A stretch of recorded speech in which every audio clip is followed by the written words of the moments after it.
Okay, hi everyone. My name is Brian Skinner. I'm an assistant professor at Ohio State, and I've been asked to give some introductory remarks about the topic of quantum dynamics and measurement.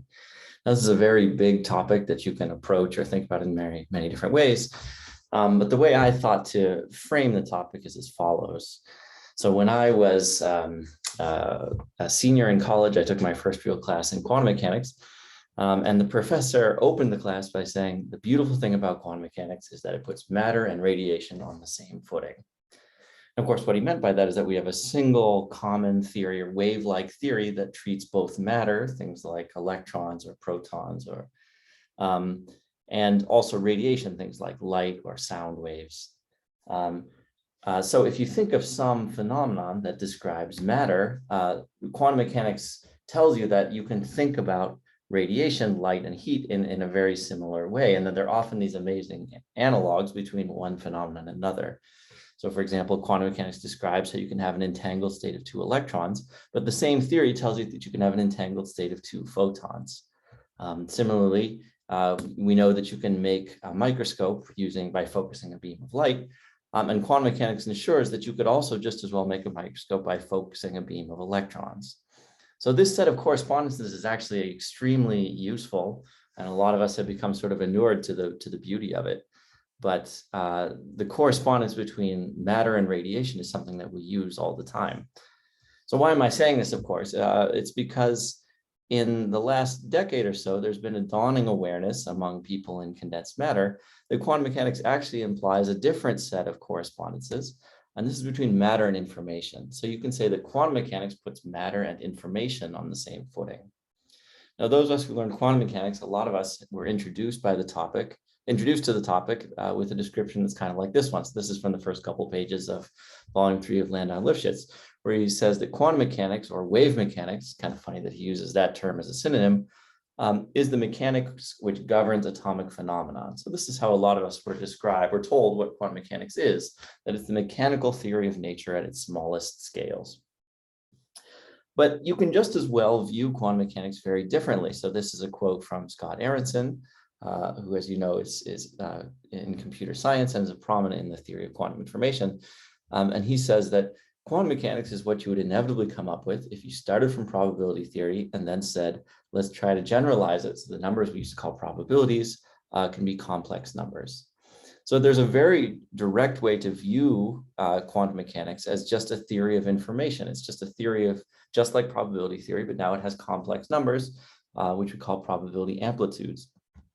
And once you make that generalization, you find that, oh, the behavior of information is subject to certain things like interference or entanglement. So interference where probability amplitude can cancel or add constructively, destructively, entanglement where some of the information about a system can be stored in non-local correlations rather than a spatially local bit of information. And then there's measurement collapse. So these are all features of information of this generalized probability theory. But of course, there are also features of matter, of quantum matter. And so viewing quantum mechanics as a theory that describes information and matter opens up a set of correspondences that we can use in really interesting ways. So that if you find some cool quantum phenomenon that applies to matter that describes something matter can do, there's a very good chance that it also describes something cool that information can do, and vice versa. So there are a million examples that I could give you, but just to name one, there's this phenomenon of the quantum Zeno effect, that you put a particle in a particular location, and then quantum mechanics describes how its wave function will evolve in space. Basically, that function starts to spread out in space.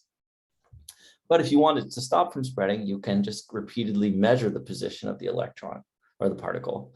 And by measuring, you collapse the wave function over and over again to that particular place, and you stop it from spreading. So that's how most of us learned what the quantum Zeno effect is. But you can just as well describe it as a property of information, that you have some information that you stored in a particular way, in a particular state, and you want to stop it from decohering, from being lost. And the quantum Zeno effect, that same Zeno effect, just says you can repeatedly measure the information and it will stop the information from being lost. Okay, so now let me just sort of give you a personal anecdote. So why am I associated with this topic at all of quantum dynamics and measurement? Presumably it's because of this paper here, where in 2018, I was involved in this collaboration with Jonathan Ruchman and Adam Nahum, where simultaneously with the group of Lee, Chen, and Fisher, we sort of announced the existence of a measurement-induced phase transition in the dynamics of quantum entanglement. So just very briefly, what is this phenomenon? It's the idea is that you start from some quantum many-body state and you let it undergo some kind of random unitary dynamics. And then you intersperse that dynamics with measurement, and then there's a phase transition in the properties of the entanglement of the system as a function of how frequently you measure. So the setting that both of these two groups imagined was that you have a chain of qubits or spins, and they undergo dynamics that's characterized by these sort of green blocks here are unitary operators that generally entangle the two neighboring spins. And these circles here denote measurements, which happens at some finite rate randomly in space. And the measurements tend to reduce entanglement by collapsing the wave function a bit, by taking one of those bits of information, which may have been spread out across the system, and localizing it definitely to one position. So the question we asked was, what happens when you have both these entangling unitary dynamics and you have this measurement which tends to decrease the entanglement? So what happens in the tension between those two processes? And what we realized is that there's a phase transition. There's this critical measurement rate that separates an entangling phase from a disentangling phase. And the entangling phase is characterized by an entanglement, say, between the left and the right half of the system that continually grows in time. And a disentangling phase where it quickly reaches a plateau and no longer grows. Anyway, so that's the phenomenon, and that's why I suppose I'm involved in this business at all, was by first getting involved in this work.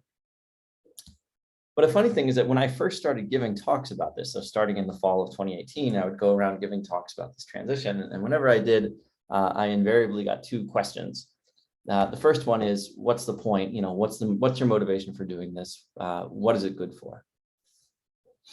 And whenever people ask this question, I would always kind of say, well, I mean, I don't know. I just kind of thought it was cool. It's just kind of a funny question, and it occurred to us to think about it. And I'm sorry that you don't find it interesting, but we did. And so we looked at it, and I don't know that it's good for anything. We just did it because we thought it was interesting.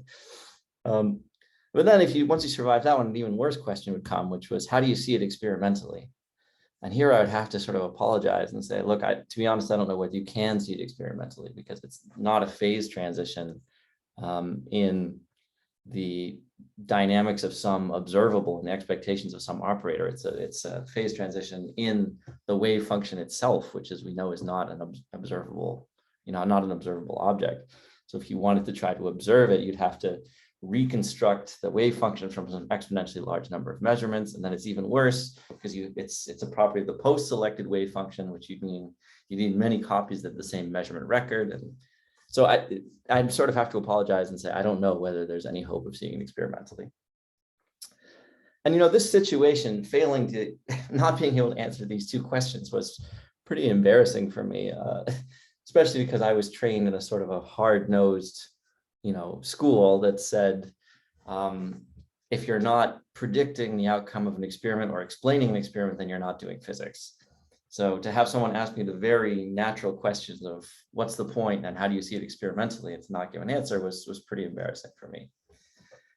But in the ensuing couple of years, something amazing happened, which is that other people started thinking about this transition and realizing some interesting things. So one was that there's a deep connection between this transition and what we think of as quantum error correction. So you can describe the same transition as a competition between information scrambling and quantum error correction. So the existence of the transition had important implications for the process of quantum error correction, and as it turns out, for the computational difficulty of several problems. What even more amazing, perhaps more miraculous, was that certain experimentalists started thinking about this problem, and at this point, there seemed to be two, or at least there are two apparent realizations, experimental realizations of the measurement-induced phase transition. This one on the left was done using a trapped ion quantum computer, and this one on the right was done by a collection of superconducting qubits. And this was both, it's been very exciting to see how this developed in a way that I couldn't have anticipated when I was first giving the talk. So maybe what I can end on in lieu of any wisdom is my personal take on what you can do. What should one do if you're ever staring down the barrel of these two questions being aimed at you? And I guess that if I were in that situation again and someone asked me, what's the point, why are you doing this? What I would answer is, let us allow ourselves to play with the duality between quantum matter and quantum information, to explore the set of correspondences implied by that way of thinking about it, of going back and forth between quantum mechanics' description of matter and a description of information. And if something cool and surprising comes from that correspondence, something about the behavior of entanglement and superposition, measurement collapse, then that's justification itself. And let's allow ourselves to play in that space and not feel guilty about it, no matter how Russian your PhD advisor was. And now if someone asks me, how do you see this experimentally? And I think my answer to that question now is experimentalists are remarkably clever people. And if you can find something that's interesting enough, surprising enough, then they always seem to have a way to make it happen. And let's see how things go once we allow ourselves to follow our interests. Okay, thank you.